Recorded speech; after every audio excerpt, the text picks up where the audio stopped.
Welcome back to Design 380. This is an extra video, which kind of goes a little further along the Orlov rules that we have been using.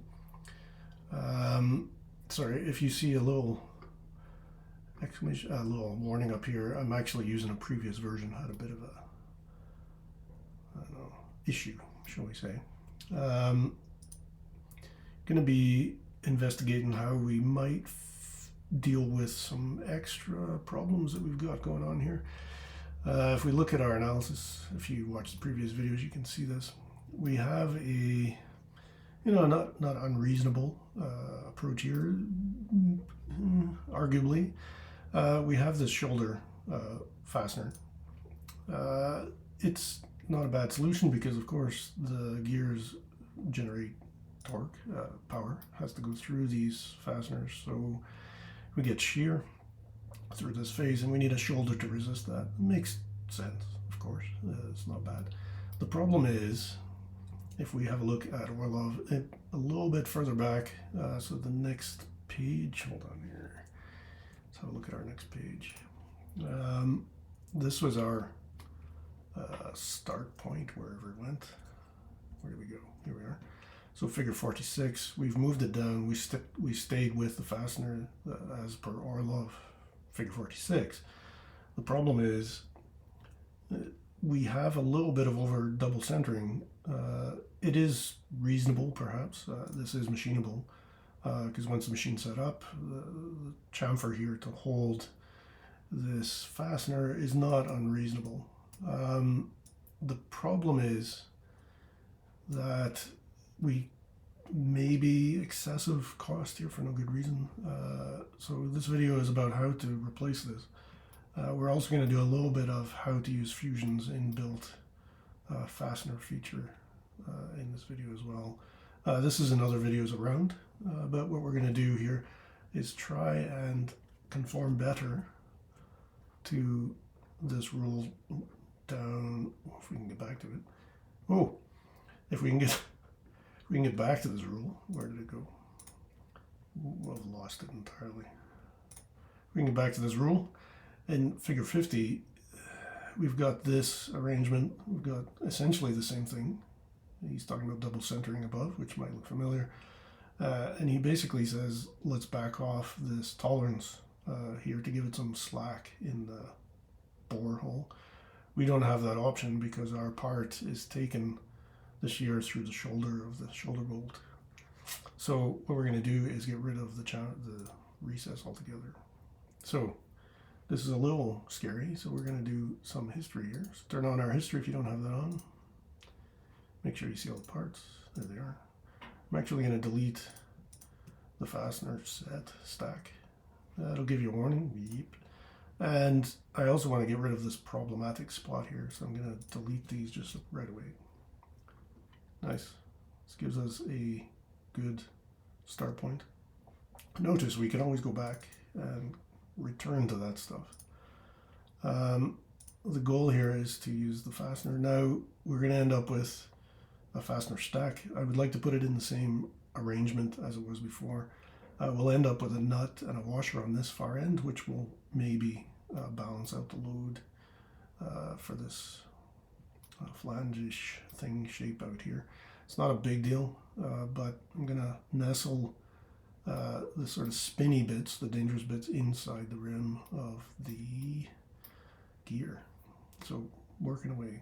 So first, I'm going to do this flipping the analysis on and off from time to time. See if we can do it with analysis on.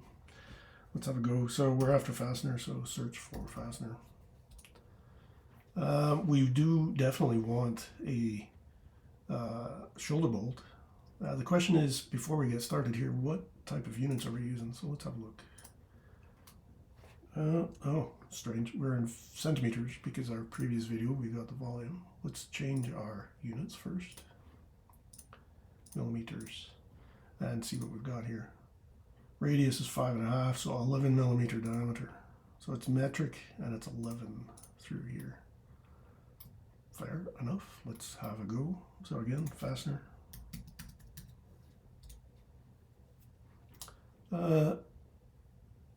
probably want to keep it as simple as we can.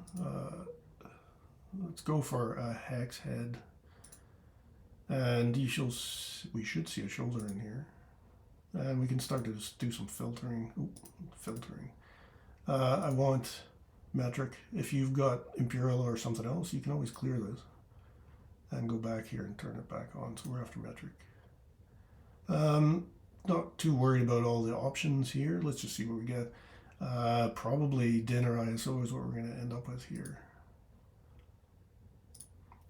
So we've got 2 DINs at the top, DIN at the bottom, high strengths, probably don't need that. Nothing.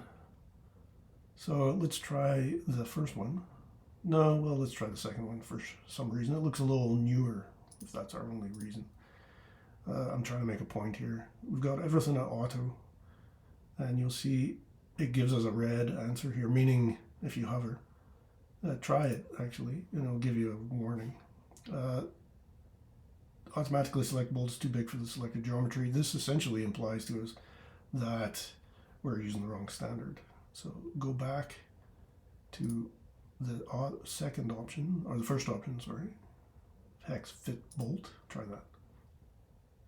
Oh, there it is. So that's our placement. It'll go into, do you want to place some more? But while we're at this, notice what it's doing. There's an auto here. You can pick other sizes, of course. Nominal length. Interesting. Material steel 4.6. It's fairly standard. Finish plane. You can have other finishes, black, nickel, all the rest. The part number that you would use to order the thing, and the description that you would use to talk about it. There are more properties in here, lots more, which is great. And including what we're most interested in is the shoulder diameter. Let's see if we can see that. I just saw it, there it is. Shoulder diameter. 11. Perfect. Now, what's going on with this auto length?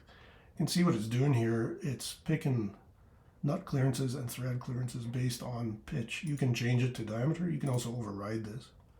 It's entirely up to you. But this is how it's picking its auto lengths. This is quite good. Pleasant. Let's go with this and see how it works out. So once we say okay, we can create and continue.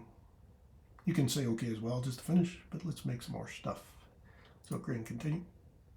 It'll go ahead and place it. While we're at it, because we have our analysis turned on, we can see the shoulder is nicely centered. Oh, don't need anything that big. It's nicely centered, and it's gonna take the shear nicely. So what we need now is a washer. So let's go back to all the way to fasteners, washer. I'm gonna go for spring because this might be under some vibration. We used DIN before, so let's use DIN again. It'll give us a better chance of making sure things fit together. So the DIN standard, I'm going to filter on that. And you kind of have to close it up because you can add more standards.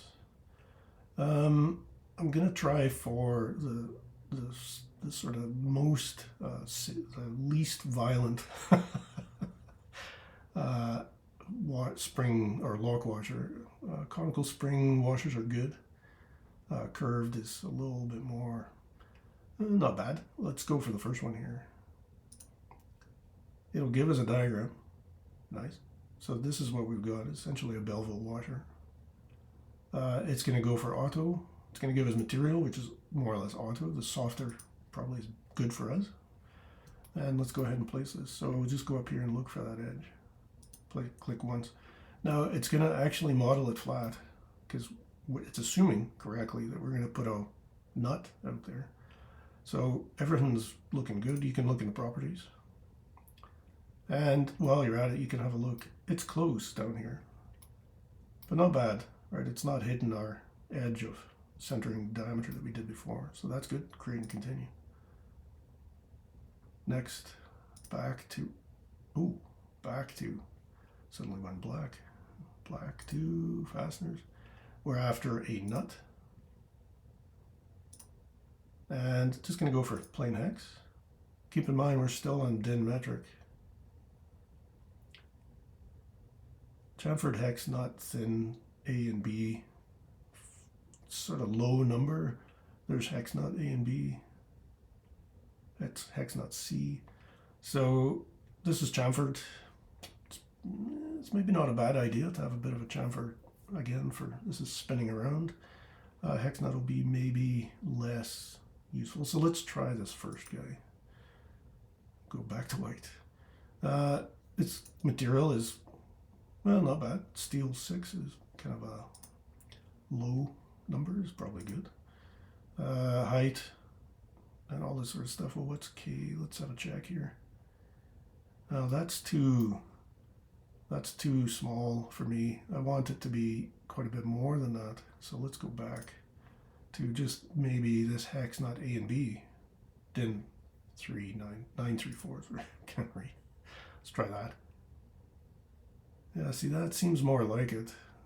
I'm looking at the length of the fastener, the auto fastener, and let's place it and see how it goes.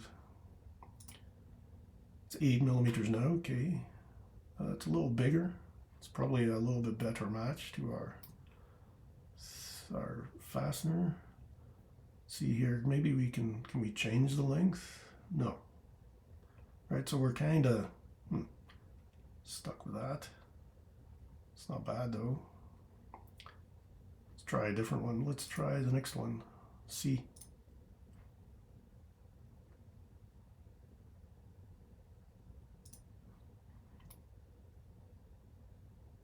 It's got nice chamfers. Depends, right? So you can kind of work your way through here. I'm going to go for, doesn't fit, so go back. I don't mind this AB, so place it once. And you can say okay here.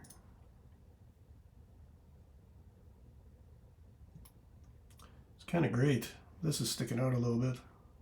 Now, one thing that's interesting lately is you can right click on these fasteners and auto update all sizes, see if that doesn't change. Nope. Let's see if we can adjust the fastener because it is sticking out a little bit extra. So double click that. Can we go to a different length? So the nominal length, 30. Say okay. See if that's too short. Oh, that's too short. All right, so we can undo, go back to where we were. It's a little long. What are the options here? Thinner or longer nut, shorter fastener. It's not too bad. It's sticking out, like, if we believe these, this decal almost, 1, 2, it's not too bad. So this is fine. I'm gonna stick with that. And there we go. That's how to simultaneously conform to Orlov. So we're going to eliminate double centering altogether. Not changing a lot in our parts. And using the fastener feature in a kind of a typical loopy way in this course. So placing it, trying it, making sure everything looks kosher, working our way through, kind of discovering what we're trying for as we go. End up using some DIN fasteners. If this was an Imperial part, we'd probably be using other standards, of course. But for now, this is what we've got. Your bolt fastener supplier might say, we don't have this, how about that? So this would just be the beginning of a conversation about how to shift over to a simpler machine and hopefully a little bit easier to manufacture and a little bit less residual stresses from over-centering the fastener. That's it for me. Thanks for watching, and over to you if you wish.